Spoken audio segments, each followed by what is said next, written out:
Hello there, guys. Welcome back to Younes Talks Football. Welcome back to a brand new video. To quote the in-betweeners, that was dreadful. Bloody hell, what was that, man? We lost, but we won.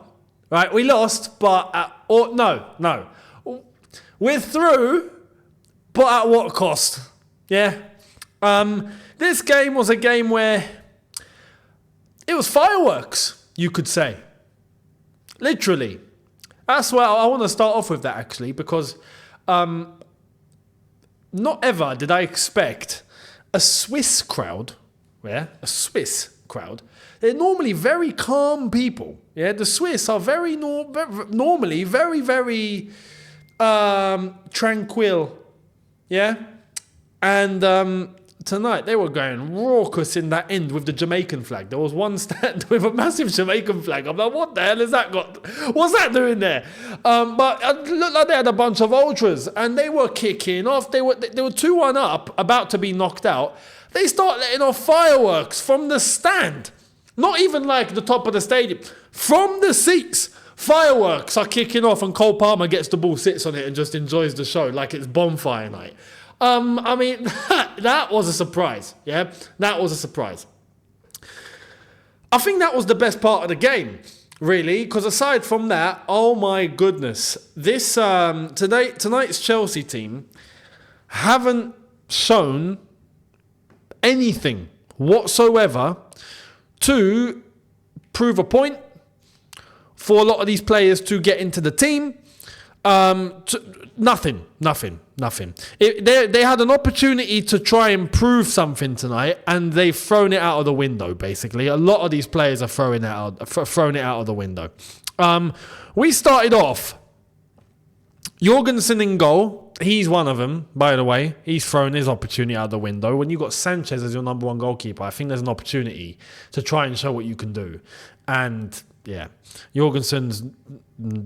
Well, he was at fault for the second goal. Well, partly to blame. But didn't have a strong game. The centre backs, bloody hell.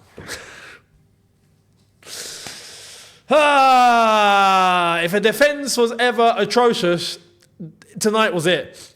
Disassi, Badiashile, even, I have to be honest, even Tosin. Right? There were a couple of moments where, a couple of blocks and whatnot, but the whole back line was atrocious tonight. Atrocious, man. They were getting spun by Servette. Someone said they're a bunch of handkerchiefs because, Serviette, blow the nose, yeah. But Enzo played, then came off, Dewsbury Hall, Nkunku, Mudryk, Madueke, Gu. Now, I don't know what to say. How do I go about this? Because we won the penalty to kick the game off, pretty much, right? We went 1-0 up after 14 minutes with the penalty. Mudryk won that penalty. But prior to that, and after that, we saw nothing from Mudryk. So again, in a game where it's an opportunity, you have to show his first touch is all over the place. You can tell his head is on Mars. He's trying too hard. One mistake and you can see his head's gone. It's not good enough. You can't do that. You can't do that, man. Especially now when we've got Neto, we've got Felix. You can't do that. Mark Gu, overall, underwhelming. We didn't really get to see anything from him tonight. Quiet. Madueke, we had a lot of the actions going down the right-hand side. He didn't really do much wrong, but again, the whole team it felt like the team was imbalanced. Yeah, it felt like we weren't really able to construct anything. Madueke had a banging game on the weekend. For me, he wouldn't have played tonight. I wouldn't have played him. I would have given him that extra bit of rest. And get ready for Palace on the weekend because he was fantastic in the game against Wolves. Nkunku, I'm going to be honest. You know me, I don't shy away. Right now, there are players ahead of Nkunku in the pecking order. There are. Right? He's not showing the level that's expected. He's not bad, but he's basically average. And I expect more from Nkunku, right? Any of the young, new lads that have come in, all right, cool, can maybe cut a little bit of slack. But Nkunku, technically he's one of the seniors, right? And we know what he can do. I expect a better game overall against Servette from Nkunku. You see the impact Cole Palmer had when he came on, and you could just see, he just changed the game. I expect that level, or at least somewhat to that level, from Nkunku. And we didn't get it. Again. So this is why I say, there are players ahead in the pecking order right now. Whether you're playing Palmer ahead of him in a central role, whether you're playing Neto ahead of him on the left, whether you're playing Felix ahead of him in a central role or on the left, there are players there that are ahead of him in the pecking order as far as I'm concerned. So he needs to improve. Dewsbury Hall, again, for me, pointless signing. So far, pointless signing. I understand system, Maresca, he knows Maresca, but for me, it's a pointless signing. He's not showing much either. So Dewsbury Hall is a player right now that just looks out of place. It just looks like he doesn't fit here. It's bizarre, but that's the level. So he had a missed opportunity. He's one of the guys that I said in the preview would be good to see him get minutes. You have a chance, you have an opportunity here. Let's see what you can do. He didn't take it, as far as I'm concerned. Did not take it. Enzo Fernandez. Again, even from Enzo, I expect more. Against Servette, I expect you to be commanding that midfield. You should have a level, right? So I expect more. He wasn't atrocious. He didn't make mistakes or anything, but he's bland. When you serve a chicken with zero seasoning? That was Enzo. Bland. It was bland. The food has been delivered. It's here. It's cooked. But it's bland. That's Enzo tonight, if you understand what I mean. And the back line, look, Renato Vega, he's dynamic. You can see he knows where to move. His positioning is good. I just feel like he didn't have much support. You could just tell around him, he didn't really have much to play off. And you could see he was giving out correct instructions and the others were not executing. How many times? It was Badiashile, I think, and Desassi a couple of times too. Having the ball, passing between them, and he's telling them, get the ball across, move it forward. He's in space, he's calling for it. It's not getting sent to him. So I sympathise with him a little bit. Renato Vega was dynamic and was moving, which was good to see. So a credit to him for that. But the rest, flat. We had players come on. Tyreek George played half an hour. I'm not going to say anything about Tyreek. He's an academy player. Good minutes for him. Great. Nicholas Jackson. And people want to say... I think most people acknowledge we need a striker. But there are some that think we don't need a striker. Come on, man. Let's not lie to ourselves. Let's not be disingenuous. We absolutely flipping do need a striker, and it's not looking good, bruv. It's actually not looking good. Why? Because as of right now, it actually looks like Al Ahly... I might need to call Habibi after this, I might need to get on the blower, because this is unacceptable. This is unacceptable conduct from the Habibis, What are you guys doing? Habibis, what are you doing? You want Osimhen, but you also want Ivan Toney. And now you're going for both. Our Ahly are going for both. Acknowledge that. What's going on? They're going to leave us with nothing. This is outrageous. They should be stopped. They need to be stopped. Our Ahly, I hope you're bluffing. You better not be getting both. Leave us one option at least.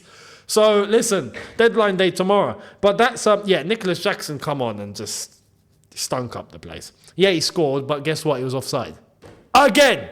And aside from that, his timing's off. His runs are off. His decision making was off. It's just bad. Overall, just bad.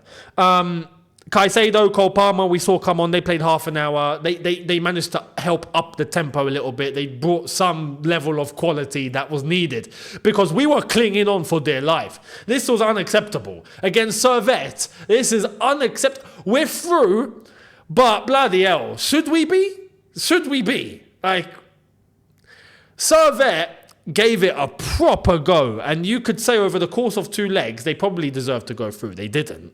But this is what happens when you do have some of quality to bring on, like we did with Cole Palmer. We managed to bring on Caicedo. He helped stabilise the midfield and the tempo in the midfield at least. And aside from that, my goodness, man. I mean, the goals, just really bad defending. Really bad defending. The first goal that they scored with the header, poor marking, no energy, no communication.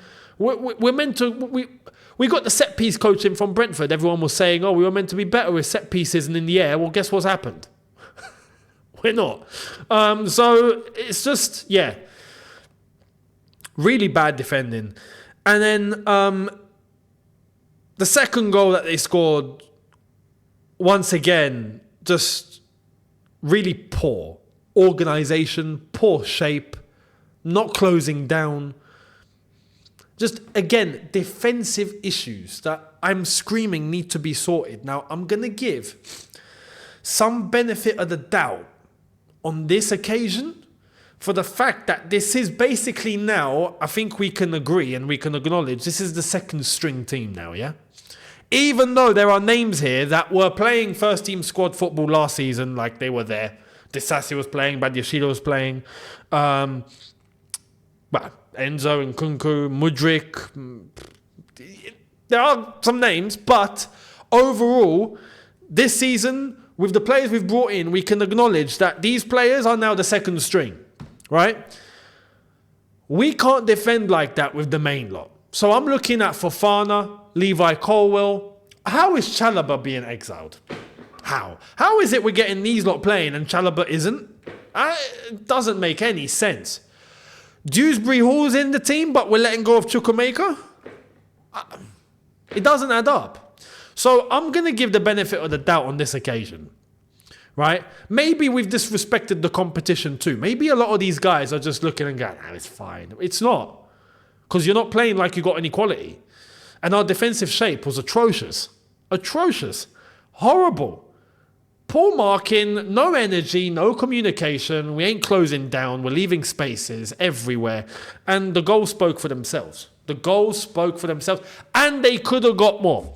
They could have got more. They had chances late on. They could have got the third goal. If they got the third goal, we'd be watching extra time right now.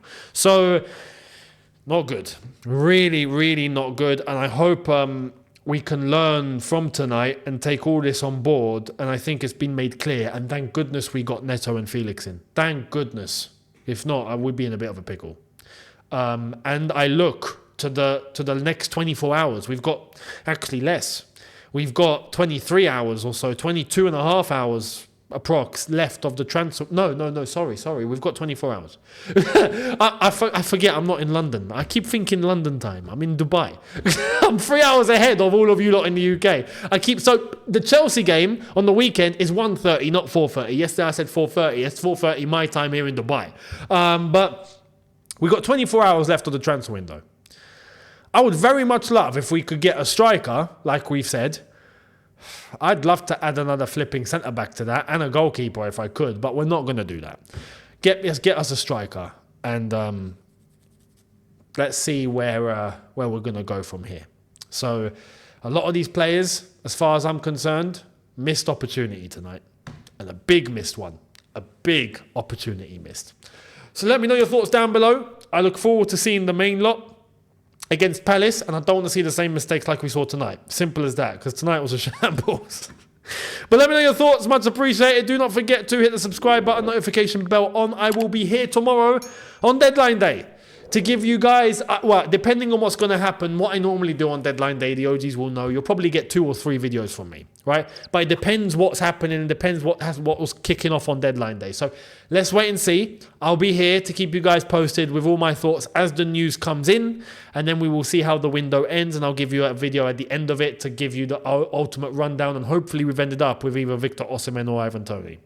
But it's not looking good, bruv. So let's wait and see. I'll see all of you tomorrow. Have a good one, people. Look after yourself. Subscribe if you're new. Notification bell on. Hit the like button if you've enjoyed. And I'll see you tomorrow. Look after yourselves in a bit. Take care and peace.